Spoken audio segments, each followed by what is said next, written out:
guys? Welcome back to another episode of the Tacho Show.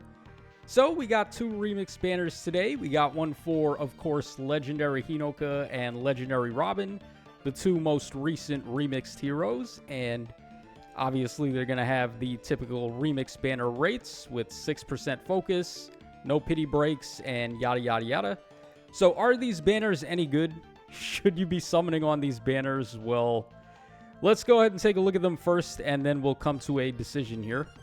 Okay, so starting off on red, of course, we've got Legendary Hinoka, who is actually an okay unit after her remix. I think they gave her some decent stuff, but I also feel like it's missing like one or two effects on her refine that really would have set the tone for this unit.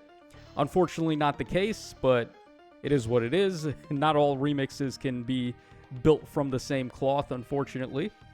So, of course, we have Hinoka, and she is color sharing with the duo Elincia over here. Pretty good unit, actually. And what is there to really say about Elincia other than she's good for fodder? She's got drawback gate. She's got distant bonus amp. Both are pretty good. Null Sea Void is whatever. I mean, there's a lot of ways to get Null Sea Void, and a lot of them do not mean you have to give up your B skill to do it. So, clearly, the way to go is just get it from support.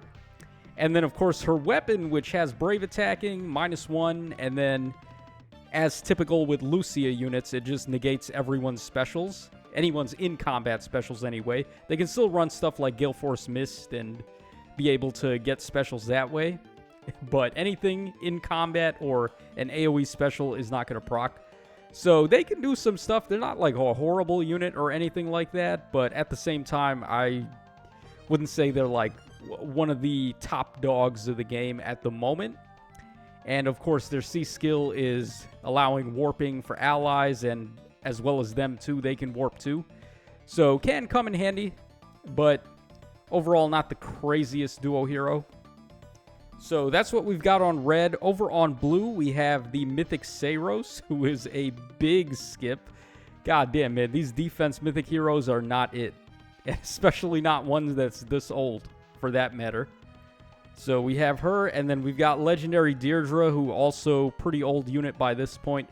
Her remix was okay when it happened, but we are way past that point. So, poor Deirdre. Alright, then over on green, we've got the Legendary Camilla, who is actually a bonus unit at the moment. So, I mean, there is that to consider. But is this unit really all that? Not really. I mean, there's a better Camilla, the baby Camilla, and there are other units that can do what this unit is doing, but just straight up better at this point.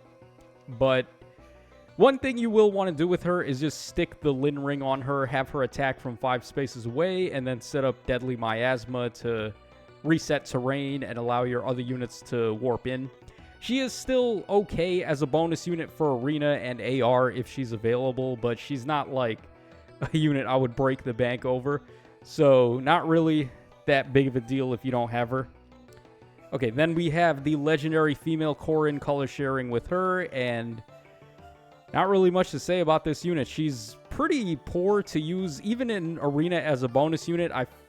The last time she was a bonus hero, I couldn't kill anything with her. I had to like really go out of my way to fish for fights that I was fighting an enemy female Aleer that I could just have mine beat up. And that was like the only way I could really get bonus kills with this unit. So yeah, not looking too great, at least if you're going to run the base kit. If you're going to upgrade her specials and give her some more recent stuff, then yeah, obviously that's going to work out a lot better. But not really much help going on here with her base kit, nor with her own weapon even. You'd probably want to just ditch that and go for the Arcane Outburst from Vanitas. So there we go there. And then finally on Colorless, we've got Mythic Gulveg, who is okay. I mean, the multi-action unit, can't really say that there's never going to be a need for something like that. There's always going to be modes where you can take advantage of that. Like Abyssal maps, for example, PvE content. Any unit that gets extra actions always good in there. And that's really all there is to say about her. She's not like a terrible option, but obviously there's way better options that have multiple actions now. So not that crazy, and a defense mythic hero, you really don't want to go for those. So unless we're talking about like some recent good defense mythic heroes, what would be an example? Like Balder and Hoder just breaking the safety fence. King Freyr, who's about to get a remix, and he's probably going to go nuts. So those, like, it's very rare for defense mythic heroes to actually be worth it. And Gulveig is not really worth it, unfortunately. At least as a defense mythic hero. And then, once again, another defense mythic hero. Where are the offense mythic heroes? Like, those are what we're looking for on these banners. Try to get some merges and raise our score for Aether Raids. But it is what it is. Arvel got his refine, and I think everyone was in agreement that it could have been a little better. It's okay, but it's not, like, anything to write home about. He does have Attack Res Havoc as his new fodder skill, though, which is pretty good. So, yeah, could have absolutely been better in this guy's case. Same with Hinoka and Robin, I feel. This guy got the same treatment where his refine was okay, but we're missing, like, one or two effects in there that would have really put him over the top. So, yeah, there we go for this Hinoka banner. Pretty much red is the only thing that you might want to pull on, and even that, I would say no. So let's go ahead and head over to the Robin banner now. Okay, so we have Robin, of course, who, just like with Hinoka, his refine was okay.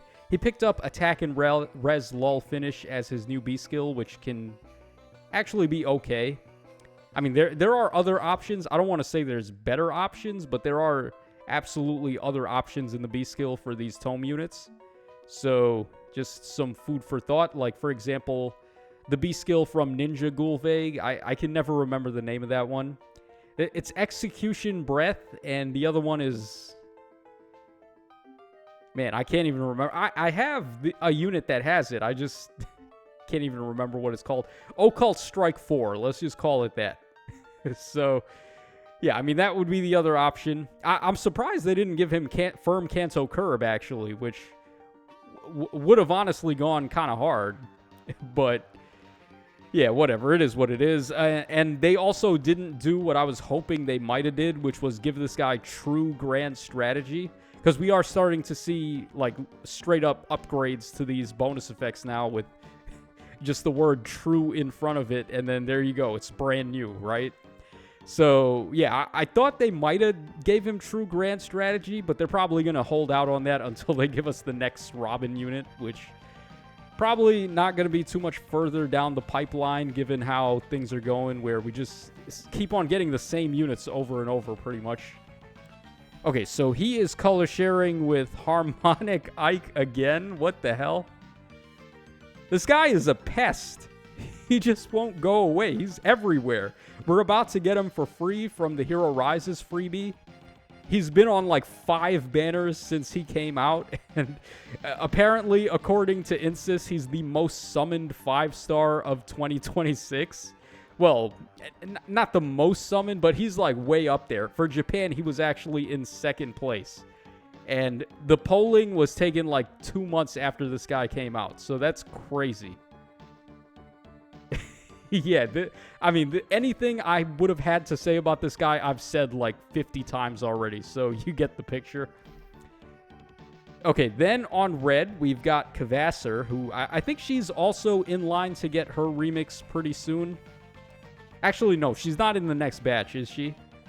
Because we're getting King Freyr this time, and he was not in the same batch as this unit. So, yeah, probably next batch is when we're going to see the refine and remix for her. As it stands right now, she's not really doing that much. She was okay when she came out, because she can set up the status effect that lets your allies warp.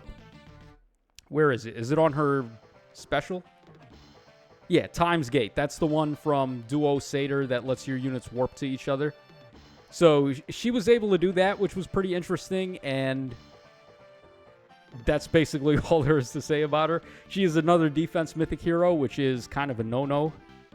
Okay, she is color sharing with the legendary Nana, who actually, they did a good job with her remix when it came out. I can't really remember if it still holds up right now. She's probably not a bad option for Arena Assault. assuming she can kill anything. I'm not sure if she can, but I wasn't disappointed by her remix, but that was a little bit of time ago at this point. So you guys already know how that go. In Faye, if you're even like 2 months old, you're basically gonna get thrown in the trash can. All right, so next up on blue, we've got Veil over here. So Mythic Veil got her remix, and again, it was like in the same boat as, what's his face on the other banner that we just looked at, Arvel, as well as Hinoka and Robin. An okay remix, but could have absolutely been better. So her new pickup skill is, what is it, Attack Res Tempo 4? It's not even that crazy. Actually, did this unit remix? She might not have. I could have swore she did, but if she did, they would have had her, like, Fel Protection Plus over there. So I guess maybe she didn't remix yet. Maybe I'm just, like, losing my mind or something. I don't know. Entirely possible, man. But, okay, as it stands right now, she is an offensive mythic hero, though, and pretty much the only one we've seen on either of these banners, basically. All right, accompanied by the legendary Myrrh, who also got refined, and I think the Bunny Myrrh is probably better. Like, Bunny Myrrh is doing basically everything this Myrrh does, but better. And that unit was available a couple of times now with Form of Souls and Forging Bond Souls. So, yeah, not much to say about legendary Myrrh, but yeah, I guess that's it. There's not really much to say about her. Okay, and then finally on Colorless, okay, so we actually have a decent color share here. We have Mythic Asker, who is an offense hero. His refine is perfectly fine for what he is, which is a support offensive mythic hero. And he actually does what he's supposed to do, so can't really complain about him. And then we have Saint Elamine, who is also an offense mythic hero, and she also basically does exactly what she's intended to do, which is inflict false start and give support. So you can never really argue with these offense mythic heroes that give support of some kind. And honestly, I gotta say Colorless is like straight up the best color. If you're just going for merges, right? Because any merges on these offense mythic heroes raises your Aether Raid's offense score. As opposed to going for a copy of like Ike or Robin, which may be good for fodder or usability, but odds are you've already got them, and I wouldn't really put too much stock on merges, although Harmonic Ike is probably one of the easier plus 10s that we've recently seen, just because of how many times he's been around and how many copies of him we've been able to get. So let's go ahead and do our freebies here, and let's see how we do. All right, we didn't get anything. We'll go for blue. I'm still trying to finish off Medius and Grima. I've got both at +9. We just need one more to go for both. All right, we got Lucas there, which is whatever. All right, let me know what you guys got on your freebie. And then we'll go ahead and do the one for Robin's banner and see what we get over here. Okay, I'm not going to go for Colorless, even though, like I said, that's probably the one you want to go for. We'll go for blue, try for Medius and Grima again. Okay, that is neither of them, so RIP. So, yeah, to reiterate, skip. Both banners are a skip. If you must pull for some reason, I don't know why, on this banner you would go for red. And on this banner you would go for Colorless, or I guess maybe green, but probably not. So, this is your boy Tacho signing out. Hope you guys enjoyed the coverage on these remix banners, and I will catch y'all again on the flip side.